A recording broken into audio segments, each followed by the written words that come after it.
বলছি ম্যাডাম, এখানে যখন পার্টি টাটি হচ্ছে তাহলে আমি আর এই নাদন ভাই বাড়ি চলে যাই। মাথা খারাপ, তোমরা বাড়ি যাওয়া কিসের জন্য? তোমরা না থাকলে আজকে আমি এই দিনটা দেখতে পারতাম। বলছি ম্যাডাম, এখনো ভোটের রেজাল্ট তো আসেনি, কালকেই তো রেজাল্ট।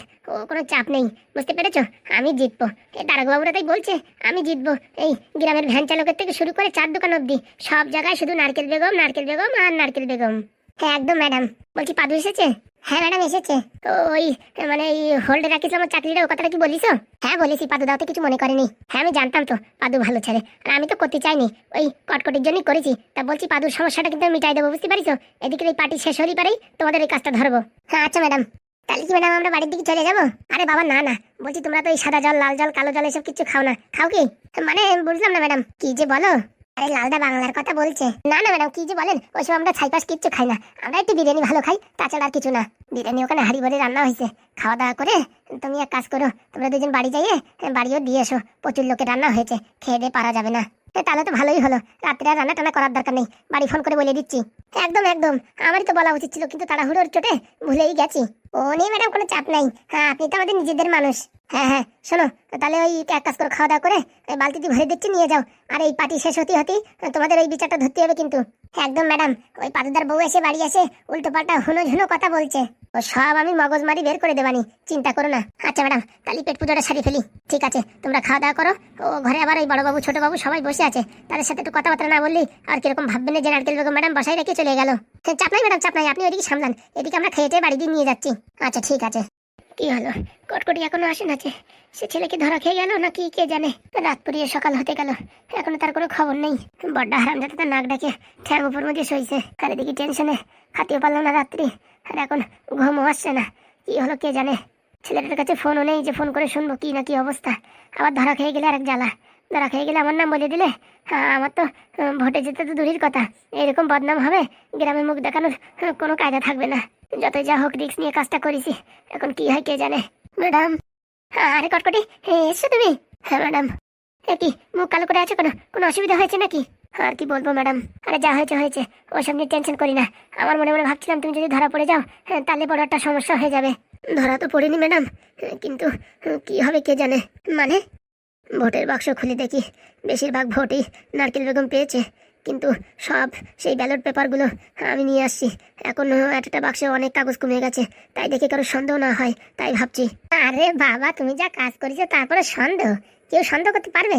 কেউ কোনদিন ভাবতে পারবে হ্যাঁ যে তুমি এই ব্যালট বক্স খুলে ওখান থেকে সব চেঞ্জ করে দিয়েছো? কারোর বাবার ক্ষমতা নেই। কটকটি তুমি যা করেছো তোমার পদ্মধূলি আমার মাথায় দাও। ওরকম বলবেন না ম্যাডাম, সত্যি কথা, তুমি যা করেছো এই ঋণ আমি কোনোদিন ভুলতে পারবো না। ম্যাডাম ঋণ ভোলার দরকার নেই, আপনারা যে দুটো কাজ দিছি সে দুটো কাজ করলেই হবে। তুমি এখন খালি দেখো আমার পাওয়ার দেখবা, তার জন্যই তো ম্যাডাম আমি এত কিছু করলাম, আমার জীবনকে বাজি রেখে সবকিছু করেছি। বলছি কি কেউ টের পায়নি তো? কাক পক্ষীতেও টের পায়নি। যাক, তাহলে আমি এখন একটু আনন্দ করতে পারি। আস্তে ম্যাডাম, এসব কথা সাবধানে বলবেন, দেয়ালেরও কান থাকে, কখন কে কোথা থেকে এই কথা শুনে বসবে, তখন আমার আর কি হবে? আমার নয় যাবজ্জীবন জেল হবে, কিন্তু আপনার অবস্থা কি হবে ভাবতে পারিছেন? তাই তো, আমি তো সেটা ভেবে দেখিনি। আজকের পর থেকে এই কথার আলোচনা করবেন না, তাই কি আপনার স্বামী হোক আর আপনার ছেলে হোক, যেই হোক, তার সামনে এসব কথা কোনোদিন আলোচনা করবেন না, মনে রাখেন। স্বামীর কথা কি বলবো, ছেলের কথা কি বলবো, সব হচ্ছে স্বার্থপর, স্বার্থ ছাড়া কেউ চলে না। কিন্তু এই পৃথিবীর বুকে তুমি যা কাজ করেছো নিঃস্বার্থভাবে, এরকম কাজ আমি আমার জন্মে তো দেখিনি কোনোদিন। এইরকম নিঃস্বার্থভাবে কটকটি তুমি যে কাজ করেছো, আমি সারা জীবন তোমার ঋণী। ওসব কথা ছেড়ে দিয়ে আপনি আমার ঠাকুমার খোঁজার ব্যবস্থা করুন। শোনো, তোমার ঠাকুমার তো খোঁজার ব্যবস্থা কবে থেকে চলছে, কিন্তু আমার হাতে পাওয়ার না আসা অবধি আমি তো ওই দারোগা বাবুরি বা অন্য কেউ চাপ দিতে পারছি না। আর এই ফুটোদেরও গ্রাম থেকে ছাড়াবো, আমার হাতে যতদিন পাওয়ার না আসবে ততদিন কি করে এই গ্রাম থেকে তাড়াবো বলো? এই তো কালকেই তো রেজাল্ট বেরিয়ে যাবে, তখন তার কোনো সমস্যা থাকবে না। হ্যাঁ একদম। বলছি বাবা, তুমি খাওয়া দাওয়া তো কিচ্ছু করনি মনে হচ্ছে দেখে, খাওয়া দাওয়া করে নাও। আমিও কিচ্ছু খাইনি, এত সময় হয়ে গেছে ম্যাডাম এখনো খাওয়া দাওয়া করেননি? আর বাবা খাওয়া দাওয়া, তুমি যে কাজে গেছো সে কাজ কমপ্লিট না অবধি খাওয়া দাওয়া আসে? হ্যাঁ, আমার তো একদম নিঃশ্বাস বন্ধ হয়ে আসছিল, আর একটু সময়ের ভিতর যদি তুমি না আসতে না, আমার তো এখানে হাঁটু কাঁপুটে যেত। চাপ নেবেন না ম্যাডাম, কটকটি যে কাজ হাতে নিয়েছে আজ পর্যন্ত সে কাজ কমপ্লিট করেই ছেড়েছে। সে তো আমি জানি, তোমার মতন এত সুন্দর একটা বিশ্বাসযোগ্য মানুষকে নারকেল বেগম কি করে ছেড়ে দিল কে জানে। আমি তো আমার জীবন চলে গেলেও তোমারে ছাড়তে পারবো না।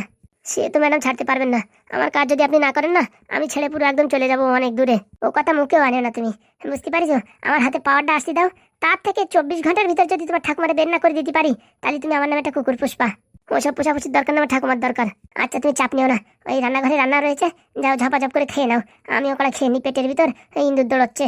এখন আর খিদে নেই ম্যাডাম, যে টেনশন আমার ভিতরে এখনো চলছে তাতে আমি আর এখন খেতে পারবো না, বরঞ্চ সকালেই খাবো। ও কথা বললে হয় না ম্যাডাম, এখন খাতে টাতে পারবো না, টেনশনের চোটে কেন বমি টমি এসে যায়। কিচ্ছু হবে না বাবা, কিচ্ছু হবে না।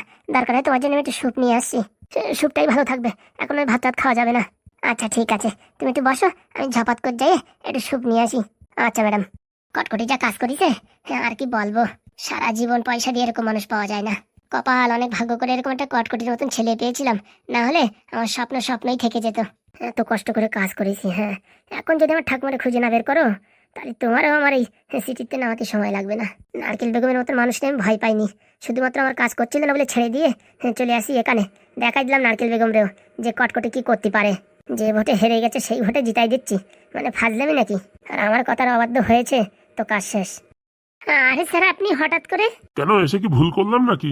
কি যে বলেন স্যার, আপনি হচ্ছে আমাদের হত্যাকর্তা বিধাতা।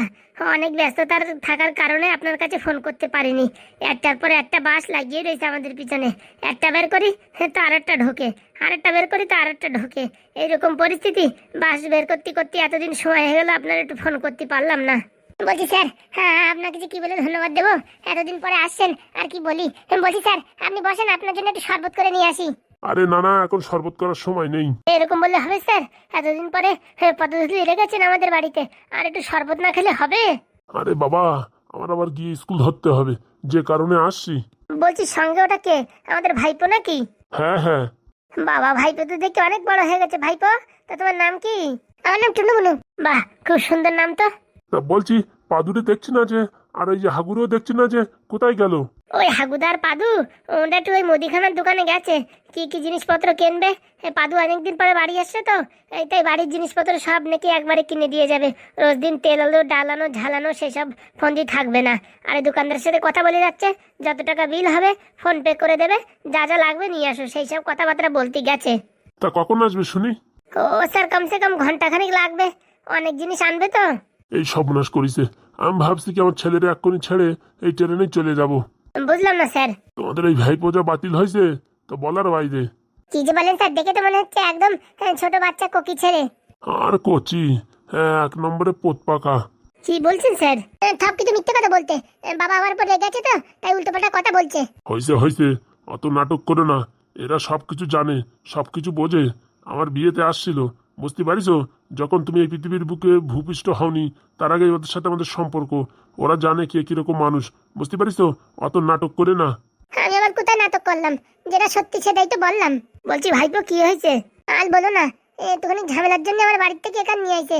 আর ফুটো বললো না, গ্রামে যে 2-3টে হতবাগা ছেলের সাথে ঘোরাঘুরি করে, তারা কোথায় বিড়ি খাবে, কোথায় চুল্লু খাবে, হ্যাঁ, সেই সব দরবারে থাকে, সেই সব ছেলেপেলের সাথে ঘরে। কবে যে এই মানুষ শুরু করে দেবে সেই আমার সন্দেহ। আমার তো মনে হয় ওর দাঁতের ফাঁকাতে কালো কালো হয়ে গেছে, মনে হয় বিড়ি খাওয়ার জন্যই। ও বাবা, তুমি কি কথা বলছো? কেন, খারাপ কিছু বললাম নাকি? বলছি আমি আবার কবে বিলি খেলাম? হ্যাঁ, এখন তো তুমি কিচ্ছু জানো না। ধোয়া তুলসী পাতা ভাজা মাছটা উল্টায় খাবার সেটাও জানো না। এমন কথা বলছো যেমন তোমার বোদের বাড়ি খাওয়ানোই হয়নি জন্মের পরে। কি কি বলছো বাবা তুমি? আমি আবার কবে বোধের বলি খেলাম? তোর সাথে কথা বলা খালি খালি। তা ফুটো, যে জন্য হচ্ছে আমার আশা, হাগু থাকলে একটু ভালো হতো। তা কখন আসে কে জানে। বলছি স্যার, আপনি টেনশন করবেন না, আমি এক্ষুনি ফোন করছি, ওই 5 থেকে 10 মিনিটের ভিতর চলে আসবে। সে কথা বললি তো হবে না। আজকে আমার বিকেলে একটা ক্লাস আছে, যাইয়ে কমসে কম ক্লাসটা নিতেই হবে, নয়তো হাজিরিটা হবে না। আর হাজিরি না হলেই কমসে কম 3 থেকে 4 হাজার টাকা লস। বাহ স্যার বাহ, খুব ভালো চাকরি আপনার। এরকম চাকরি যদি একটা পেতাম না, একদম চাঙের উপরে বসে থাকতাম। তোমাদের চাকরি ভালো। চাকরি আর কোথায়, খাচ্ছি দাচ্ছি আর ঘুরে বেড়াচ্ছি, আর পাদুর টাকা ধ্বংস করছি।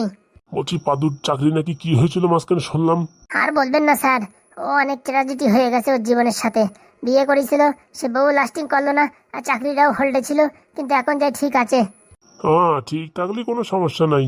তা যে জন্য আর কি আইছি তোমাদের বাড়ি, আমার ছেলেটার একটু মানুষ করে দিতে হবে। ফুটো, না বলো না। কি বলছেন স্যার? আমরা তো কাকা কিচ্ছু পারি না, আপনার ছেলের কি করে মানুষ করব? সে আমি জানি না। ওই পাদুরি নাদনটা যেভাবে মানুষ করেছো সেইভাবে মানুষ করো। আমার ছেলের টাকা তো শোনে না। চান্স পালি পারে পকেট থেকে 500 টাকা 1000 টাকার নোট ঝেড়ে দিয়ে পুরো ধা হয়ে যায়। বলছি বাবা, ওইসব আগের কথা এখন বলছো কিসের জন্য? ওইসব ছেড়ে দাও না তো। কোনো ছাড়াছাড়ি নাই। সত্যিটা না জানলি পারে তারা কি করে তোকে মানুষ করবে শুনি, হ্যাঁ? তাই না ফুটো? বলছি স্যার, আমরা তো এখন এই আগের মতন নেই, এখন সাদা স্যাম্পল মানুষ হয়ে গেছি। অত শত শুনছি না, আমার ছেলেরে মানুষ করে দেবা। ওর ভিতরে একটা দুষ্ট আত্মা ঢুকিছে, কোথার থেকে কি চুরি করবে কি না করবে সেই সব হাবিজাবি কাজ করে। ওরে ওটা সাজতা করতেই হবে, মানে এখন থেকে যদি ওর হাতে পাতাপোক্ত হয়ে যায় তখন বড় হয়ে আমার নাম তো ডুবোবে, আর আমার নামে সবাই থুথোগারি করবে। বলছি কি কাকা, বাবা কি বলছে সব সত্যি? না না কাকা, থাম, মিথ্যে কথা। বাবা কোথাতে কি বলতেছে কে জানে। মন্দার কথা দেখেছিস কোনোদিন? ও বাবা, লোকের সামনে অপমান করছো আমায়? পকেট থেকে পয়সা নেওয়ার সময় মনে থাকে না, হ্যাঁ, যে বাবা যেখানে সেখানে আমার মান সম্মান পুরো খেয়ে নেবে। তারপরে তুমি কি খাতিরে তুমি, হ্যাঁ, এইসব পয়সা চুরি করে পিকনিক পার্টি করো, হ্যাঁ, পড়াশোনার নামে ঢং ঢং, আর বাপের পয়সা নিয়ে ধ্বংস করা, এসব হাবিজাবি কাজের মানে মাথায় থাকো তুমি, তাই না? ওরকম বলে না বাবা, প্লিজ বাবা, আমার বাড়ি নিয়ে চলো, আমি এখানে থাকতে পারবো না, এখানে বিশাল গরম। গরমে গরম হয়, ঠান্ডায় ঠান্ডা হয়, আর এই গরমেতে লোহা কাটার করতে লোহা কাটে, তার জন্য চিন্তা করে লাভ নেই, বুঝতে পেরেছো? তোমার বাবা একটা সৎ মানুষ, আমরা অনেক শ্রাদ্ধ করি, এই মানে শ্রদ্ধা করি। অত শত বুঝি না বাপু, তোমার উপর দায়িত্ব, তুমি ছেলেরা মানুষ করে দেবা। বলছি আপনার ছেলে কি আমার কথা শুনবে? শোনাশুনি বুঝি না, এখান থেকে মানুষ করেই পাঠাবা। তোমাদের উপর একটাই মানে আমার দাবি অধিকার, বুঝতে পারিস? আচ্ছা স্যার, চেষ্টা করব। চেষ্টা না, তুমি ওরা একদম পাকাপুক্ত করে রান্না ফান্না সব দিক দিয়ে তারপরে তুমি বাড়ি পাঠাও, ঠিক আছে? আচ্ছা স্যার। তাহলে আমি এখন বাড়ির দিক চলি। কি যে বলছেন স্যার, হ্যাঁ আপনি চলে যাবেন আজকে বিকালে, পাদুর আর পাদুর বউর আর কি ডিভোর্সের কাগজপত্রে কথাবার্তা হবে, নারকেল বেগম ম্যাডামও আসবে, এই সময় আপনি চলে গেলি এটা বাজে কথা না? হ্যাঁ, আজকের দিনটা থেকে কালকে বরঞ্চ রওনা দিয়েন। আরে বাবা, আমার স্কুল কলেজ আছে, আমি ভাবিছি এখান থেকে টুক করে ট্রেনটা ধরতে পারলি বিকেলে মোটামুটি যাইয়া সিগনেচারটা দিয়ে আজকের দিনটা লেখাই দিতাম। বলছি স্যার, এত পয়সা কি করবেন? একটা দিন না ছুটি নেবেন? এই সেমিনারটারে বলিছি পড়াশোনা করে ভালো করে মানুষের মতন মানুষ হয়। তোর থেকে কত অভদ্র ছেলে ভালো করে পাস ফাস করে টোরে এ কাজ ও কাজ করছে, আর তুই বাড়ি বসে বসে গিলছিস হ্যাঁ পড়াশোনার নামে নবডাঙ্কা। ওরকম বলো না বাবা, আমি পড়াশোনা ভালো, কেমন আমার পড়তে বসতে মন লাগে না। আরে বাবা, ওটাই তো মন্ত্র, পড়তে বসে যদি মন্ত্র লেগে যেত, মন লাগিয়ে যেত, তাহলে তো তুমি আজকে সায়েন্টিস্ট হয়ে যেতে বাপু। বলছি স্যার, আজকে আপনি যেতে পারবেন না, সালিশিটা বিচারটা হোক, আপনি একটা গ্রাহ্য মানুষ, মানে মানে ভালো একটা মানুষ, আপনি থাকলে পারে লোকে একটু ভয়টাই পাবে, বুঝতে পেরেছেন? তোমরা আর কি বলবা, আমি আগেতেই ভাবিছি তোমাদের বাড়ি আসা মানে একদিনে যাওয়া তো মানে ইম্পসিবল। বলছি কি ফুটো, পাদুর বউর জন্য তোরা শাড়ি শুড়িও কিনে আনলাম না, একটু চলো দেখি রাস্তা থেকে ঝপাত করে একটা শাড়ি শুড়ি কিনে নিয়ে আসি। না স্যার, যে চলে যাবে সংসার করবে না তার আবার শাড়ি আসে কিসের জন্য? তারে তো একটা ওই প্লাস্টিকের একটা মানে মাগও দেওয়া উচিত না? কি বলছো?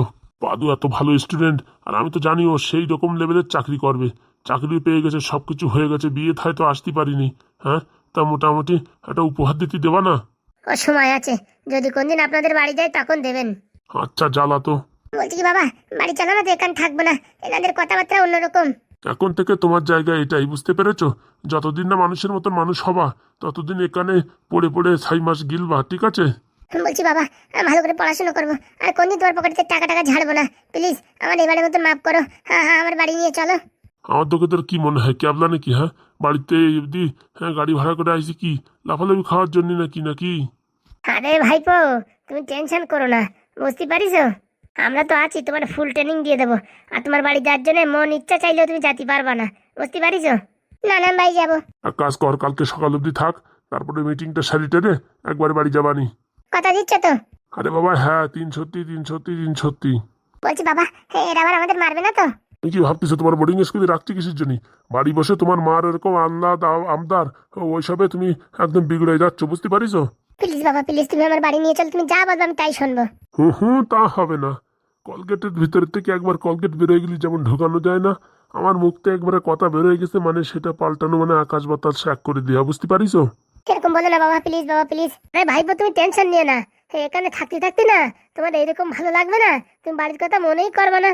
সেটা আবার কখনো হয়? তাহলে দেখতে থাকো আমরা কি করি।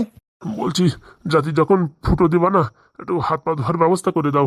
হ্যাঁ একদম স্যার, বাইরেও জল আছে, আর আপনি যে রুমে থাকবেন ওখানে ঘরের ভিতরে পায়খানা বাথরুম করে দেওয়া হয়েছে, আমরা গেস্টদের জন্য স্পেশাল করে বানানো হয়েছে ওইটা। বাহ খুব ভালো।